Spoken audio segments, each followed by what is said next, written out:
Live from downtown Detroit, home of WDIV and Click on Detroit, Local 4 News at noon starts now. Tragedy shatters a quiet November afternoon. Class was about to start, and then a girl came in and she just started yelling. She was like, "There's an active shooter. I saw a man with a gun." My teachers and classmates they all heard the gunshots, and they were like, gunshots, get out of the building. And then, so I did. We're nervous and like all our hearts dropped. It was just nerve-wracking. The tragedy in Oxford tops our news this noon, and our team coverage continues right now. Larry Spruill is live with a look at what we are learning about the crime as updates are continuing to come into our newsroom minute by minute.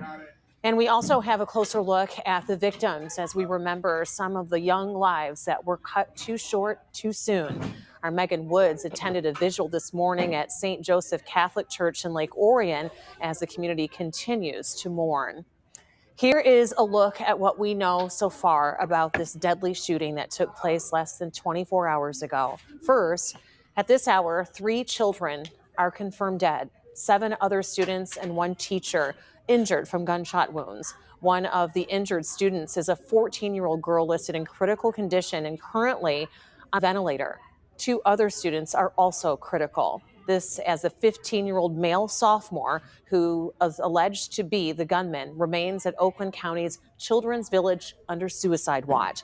He lawyered up and has not spoken with police. So we're going to begin our coverage this noon with Larry Spruill. And Larry, I know you spoke to the Oakland County Sheriff Mike Bouchard. What is he saying right now as it relates to their investigation? Good afternoon, Rhonda. We did speak with the sheriff, and we're going to get to that in just a second, but I want to show you just what we are seeing right outside of Oxford High School. Just take a look at the sign. You can see flowers and teddy bears on the ground, but take a look at the writing on this candle right here. It says, "Together we are #Oxford Strong." Now, in regards to the deputies, they had been out here all day. If I can have my photographer, Eric, pan over here, just take a look right over there. You can see deputies blocking off the entrance to the parking lot, and they had this whole entire parking lot area blocked up as they continue with their investigation. Let's take a look at some of the video just from yesterday. Several law agencies responded to the school yesterday after getting more than 100 911 calls about an active shooter inside. We later learned that shooter was a 15-year-old sophomore here at the school, and he shot a total of 11 people. 3 students, unfortunately, died. All night, investigators had been here at the school gathering evidence that can give them a motive as to why this happened. This morning, we spoke to the sheriff about the shooting. Clearly, after some of the evidence I viewed last night in the school, there was no lack of obvious intent to not just go about shooting, but to kill people. We don't have anything on that yet, but some of the evidence we've recovered at different locations have, we believe, some of his writings. And we obviously have to have investigators kind of pour through that and see if there's anything shed light on the motive question. And we also found out that there will be another briefing today at 3 o'clock at the sheriff's office. Of course, we will be there. We're live in Oxford this afternoon. Larry Spruill, Local 4. Larry, thank you. And not long ago, we also caught up with Michigan Attorney General Dana Nessel. As we've reported, the suspected shooter is just 15 years old, and we asked the AG what goes into deciding to charge a person as a juvenile or an adult. One of them, of course, and probably the most important, is the seriousness of the offense, and whether it's an assaultive offense, whether there was a use of a firearm or some other dangerous weapon, and what the impact is to any victims and how many victims there are.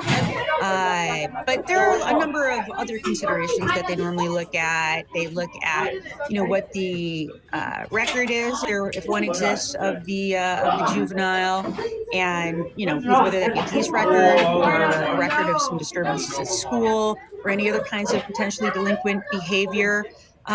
They look at any programming that the juvenile has received, or what would be available to the juvenile if they needed that kind of programming. But those are primarily the types of things that they will evaluate. I will say that in a case of this incredibly serious nature, It would be rare for a 15-year-old not to be charged as an adult. Right now, the suspect is awaiting possible charges. No matter what happens, though, 3 beautiful young lives have been taken too soon, and so many are grieving. Several local churches and prayer vigils took place last night and this morning. Many are continuing to offer support today, and probably as long as families need it in these communities. Our Megan Woods is live at St. Joseph Catholic Church in Lake Orion, where I know the community gathered there in prayer this morning. Megan? Yeah, I mean, the priest, he told us last night nearly 700 people gathered in this church for prayer. So they know that the support is needed in the community. And that's why this morning they took a different approach to their morning mass and instilled hope into the community.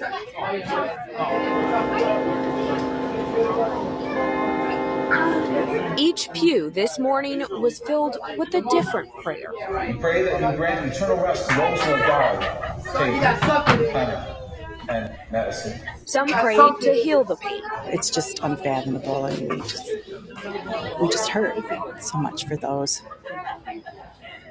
who were killed, who were injured, who have lost, who have witnessed. Others prayed for comfort. My family's going through a rough time right now, trying to digest all this. It's personal. Her grandson and nieces were at the high school and are now home safe. But the hurt doesn't end there. A dear friend of my grandson was one of the victims that passed away, and my heart just breaks for all the families of the victims. They're trying to get through this as a family. He's just having a hard time right now.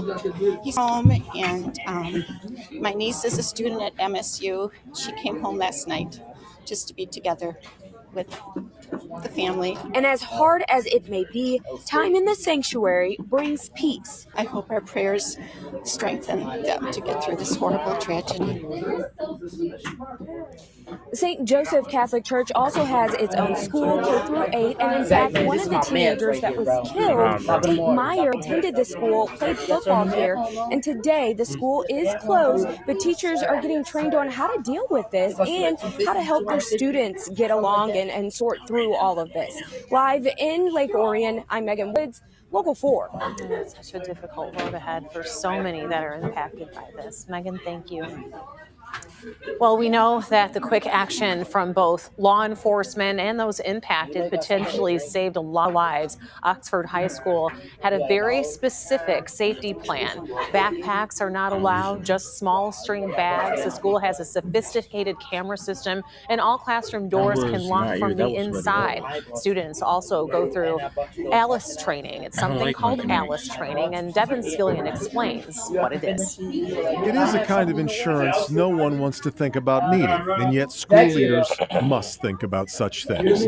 So Oxford High School has taken part in a training system known as ALICE. Yeah, I can boil it down. Preparation and training. JP Gilbo is the CEO of ALICE. ALICE stands for Alert, Lockdown, Inform, Counter, and Evacuate, all which need to be done at warp speed. It's being reported that the incident's, largely over within about the first 5 minutes. That's not uncommon. In fact, it's about 2.5 minutes. If you look back in history of these active shooter incidents, that they actually end. So, what we try and educate and train on is how to survive and bridge that gap between the first shot and when help arrives. Logistics, maneuvers, and evacuation routes, those are all one thing. The panic that gunfire will inspire is a tougher calculus.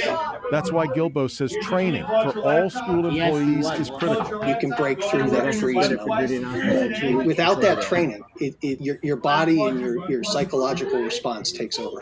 While ALICE seems to be built around what to do once the shots ring out, Gilbo says it is just as important that the program looks toward anticipation and prevention, because the signs are almost always there. signals on social media or among friends that Gilbo refers to as leakage. You will find out, I'm quite certain, that leakage was occurring here around this particular incident and risk. And